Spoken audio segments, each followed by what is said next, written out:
Laure d'Hauteville, bonjour. Bonjour, merci de me recevoir. Merci d'avoir accepté de répondre à Opinion Internationale. Alors, nous sommes dans un cadre magnifique, nous sommes entourés d'œuvres d'art venues de l'Orient.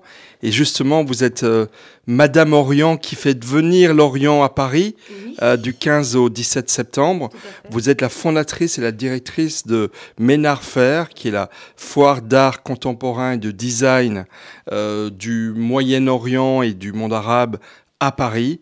Alors vous frappez très fort cette année pour la 4e édition, si je ne me trompe pas, Tout à fait. puisque vous réunissez 31 galeries, 6 institutions culturelles de cette région à Paris. Combien d'artistes sont attendus ? On a à peu près plus de 200 artistes et à peu plus de 400 œuvres d'art exposées, c'est-à-dire aussi bien de la peinture que des installations, que de la vidéo. En fait, Ménard Fair est une foire pour la vie, c'est un hymne à la vie et c'est un grand message d'amour et je pourrais vous en parler un peu plus si vous me laissez quelques minutes. Mais on va en parler, bien entendu. Alors, un message d'amour. Alors, Oui. l'Orient et l'Occident, l'Orient et Paris, oui, c'est souvent une question d'amour, parfois de désamour, mais c'est quoi effectivement la tonalité de cette édition 2023 qui, je le répète, aura lieu du 15 au 17 septembre à Paris?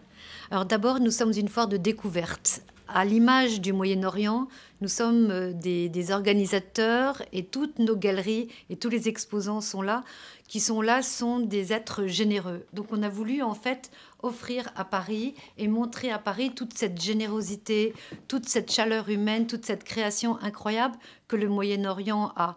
Pourquoi amour ?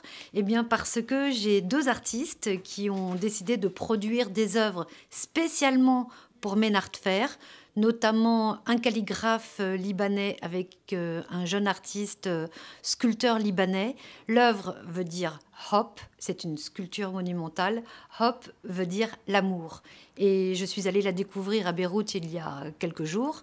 Et lorsque j'ai dit à la galerie, mais pourquoi vous présentez cette œuvre Hop à Paris? Et ils ont dit parce que nous les Libanais, on veut offrir de l'amour et on envoie notre amour aux Français pour Ménard Fair. J'ai trouvé que l'image était magnifique. Donc j'ai décidé qu'en fait l'emblème de Ménard Fair pour cette année, avec tout ce qui s'est passé, tout ce qu'on a vécu dans tous les sens, finalement, on a tous besoin d'amour. Et une deuxième œuvre dont vous vouliez parler? Une deuxième œuvre aussi d'un artiste également, qui sera aussi Hop, mais tout en calligraphie, en métal entrelacé, qui sera exposé à l'entrée du Palais d'Iéna, qui représente aussi l'amour. Décidément, ces artistes n'arrêtent pas de parler d'amour. On en a bien besoin dans ce monde tumultueux. Alors, c'est la date et le lieu. Alors, vous avez dit le Palais d'Iéna. C'est pas n'importe quel lieu de la capitale. Pourquoi le Palais d'Iéna? D'abord, le Palais d'Iéna, parce que je m'intéresse beaucoup à l'architecture de Auguste Perret, qui, lui, a beaucoup fait autour des, je les appelle les mouchards habillés venant du Moyen-Orient, mais c'est pas du tout ça. Mais en fait, c'est un palais qui est un ode à la lumière. Et en Orient, la lumière est ce qu'il y a de plus important. Et il se trouve que Auguste Perret a eu aussi beaucoup de projets en Afrique du Nord et aussi au Moyen-Orient. Donc je trouvais que quelque part, pour les Orientaux, de venir à Paris, au Palais d'Iéna, ça avait du sens.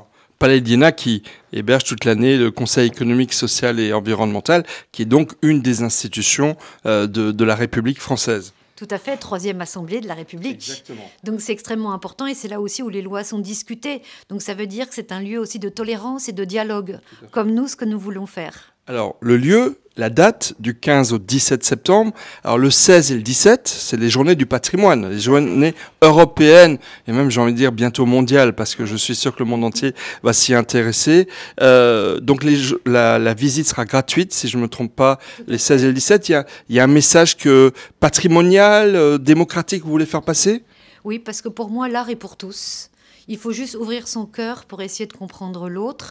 Nous, justement, ce que nous faisons, c'est que nous organisons beaucoup de médiations pour en fait donner les clés pour comprendre cet art-là à travers une peinture, peut-être une calligraphie dissimulée. Il y a des messages.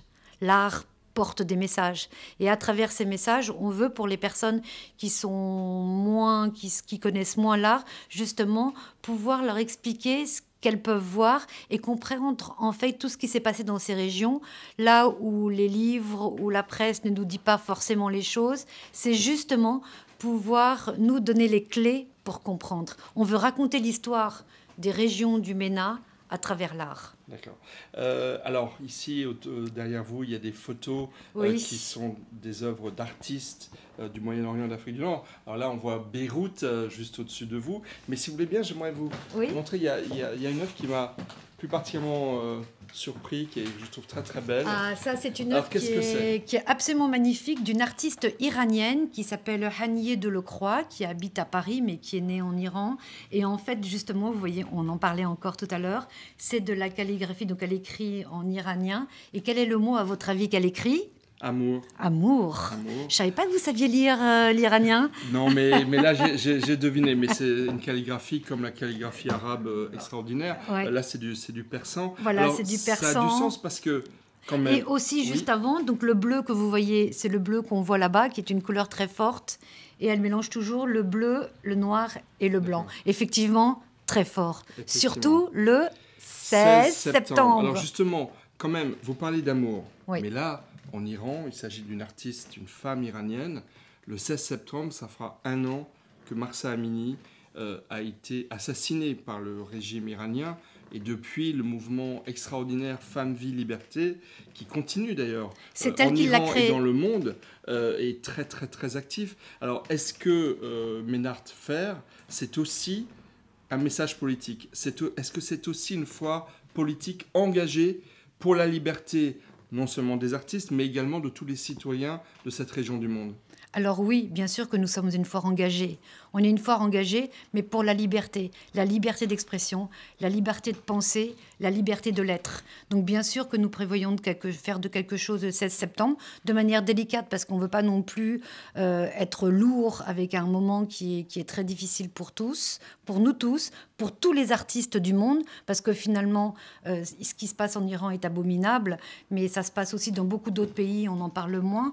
Donc le but, c'est de pouvoir offrir au sein de Ménard Fer une plateforme de liberté d'expression. Donc oui, nous allons faire quelque chose autour de justement cet artiste qui a prévu de faire quelque chose dans la foire. Alors l'Iran, mais de très nombreux pays, on va se remettre près de ce très beau bouquet de fleurs. Beaucoup de pays du monde arabe et du Moyen-Orient sont représentés, tous les pays quasiment. Écoutez, on a les pays du Maghreb qui sont là, on a les pays du Levant comme le Liban, comme la Jordanie, comme la Syrie, comme l'Irak. Donc ce sont des pays qui sont très intéressants. Et on a aussi les pays du Golfe, comme le Koweït, le Qatar, Bahreïn, l'Arabie Saoudite, et on a l'Iran. Alors, une foire d'art, c'est de l'art, mais c'est aussi du business. C'est Oui. également un marché. Oui. Une question, est-ce que le marché de l'art contemporain, et notamment dans cette partie du monde, est en berne comme beaucoup d'éléments dans l'économie mondiale, ou est-ce qu'elle marche très fort? De nombreux grands collectionneurs seront présents à Ménard Fer, les plus grandes galeries du monde arabe, mais est-ce que ce marché, quel est son état, grosso modo, en quelques mots? Alors, c'est très intéressant votre question et merci de me la poser parce que pour moi, c'est très important de pouvoir préciser que de plus en plus, on va dire depuis 3 ans, les galeries françaises, et on va le voir à Ménard, sont en train de prendre dans leurs écuries d'artistes des artistes du Moyen-Orient. Les musées, que ce soit aussi bien en France qu'en Belgique ou en Europe, sont en train de prendre des artistes du MENA dans leur collection permanente.